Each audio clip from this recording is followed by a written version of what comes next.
First of June है आज है दोस्तों इंटरनेशनल योगा डे। जैसा कि आपको मालूम है दोस्तों कि अगर आपको फिट रहना है तो आपके पास में बहुत सारे तरीके होते हैं, उसमें से वन ऑफ द बेस्ट तरीका होता है योगा करना। ऑलराइट, अगर आप जिम नहीं जा पाते हो, अगर आप रनिंग नहीं कर पाते हो, अगर आप बाहर कोई कार्डियो या कुछ भी एक्सरसाइज नहीं कर पाते हो तो यार योगा तो सीख लो कम से कम यार, है ना। योगा सीख लो, घर बैठे कर लोगे, बॉडी स्लिम ट्रिम रहेगी, अच्छी रहेगी, ब्रीदिंग आपकी हैबिट अच्छी हो जाएगी और आपकी लाइफ सॉर्टेड आउट हो जाएगी। यकीन मानो, आपको लगता होगा कि नौकरी लगेगी तब हम लोग सब कुछ करेंगे, जब तक नौकरी लगेगी ना तब तक बहुत बॉडी के अंदर प्रॉब्लम क्रिएट होना स्टार्ट हो जाएगी।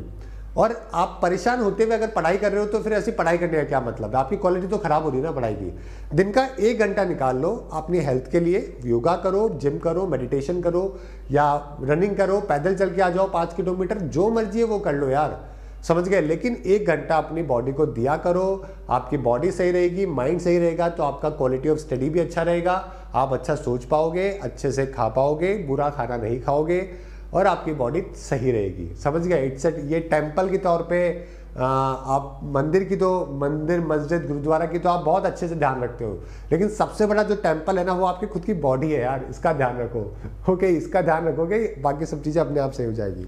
तो योगा पूरी दुनिया के अंदर जो है ना बहुत इंपॉर्टेंट रोल प्ले किया है, अगर मैं इन टर्म्स ऑफ हेल्थ के बेनिफिट की बात करूँ तो। ओके चलिए, तो योगा फॉर वासुदेव कुटुंबकम इस बार की थीम है जो कि रखी गई है इंटरनेशनल योगा डे 2030 की, जिसमें inspiration 1 earth 1 family and 1 future. Vasudev कुटुंब का मतलब भी यही होता है, ठीक है। 69 सेशन हो रहा था यूएन का 2014 के अंदर, जब मोदी जी ने दोस्तों इसके बारे में स्पीच दी थी और इसका कॉन्सेप्ट जो है वो पूरी दुनिया को बताया था। 2015 से पहली बार इसको जो है पूरी दुनिया सेलिब्रेट करना उन्होंने स्टार्ट कर दिया। 193 मेंबर स्टेट ने यूएन ने एग्री किया कि इंटरनेशनल योगा डे 21 जून को मनाते हैं। आज क्या होता है कि सबसे बड़ा दिन भी होता है नॉर्दर्न हेमिस्फीयर के अंदर जो है, आज सबसे बड़ा दिन होगा। आज अंधेरा आप देखोगे तो 7:30-8 बजे तक होगा, आराम से होगा, सबसे बड़ा दिन होता है आज, इसीलिए हमने योगा डे भी मनाना स्टार्ट किया, ठीक है। योगा जो है वो earliest form of physical exercise के तौर पे माना जाता है। आप दुनिया के कोई भी भारत के टेक्स्ट उठा लो, बुद्धिज्म, जैनिज्म, कोई भी किताब उठा लो, सब में योगा के बारे में काफी जानकारी दे रखी है। पतंजलि जो थे, है ना, मैंने अभी कुछ दिन पहले आपको पोस्ट मौर्य पीरियड पढ़ाया था, याद है आपको। अभी हमने लास्ट मंडे को जो लेक्चर किया था पोस्ट मौर्य पीरियड का, उसी के अंदर मैंने आपको बताया था कि जब मौर्य साम्राज्य का अंत हो रहा था, बृहद्रथ जो लास्ट रूलर था उसको उसके जनरल ने, जो पाटलिपुत्रा का जनरल था, उसने उसको मार दिया था, जिसका नाम था पुष्यमित्र शुंग। तो उसने शुंग डायनेस्टी की शुरुआत करी थी। ये अपनी बात है जब लास्ट बीसी 150 बीसी की लास्ट की बात है ना, एडी स्टार्ट होने से जस्ट पहले ही।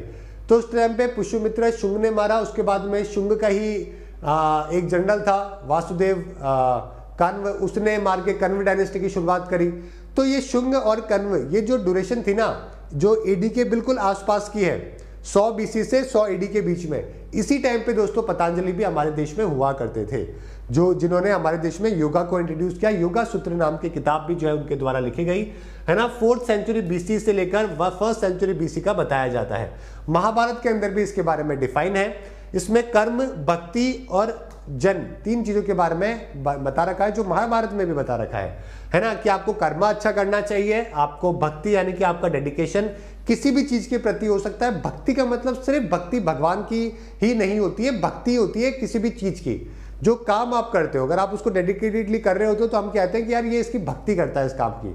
आपकी पढ़ाई अगर आप अच्छे से कर रहे हो तो आप उसको क्या कर रहे हो, भक्ति कर रहे हो, है ना। और तीसरा है नॉलेज। नॉलेज तभी आती है तब आप किसी चीज की भक्ति करते हो। तो ये 3 चीजें इसके अंदर डिफाइन करी हुई है। ऑलराइट।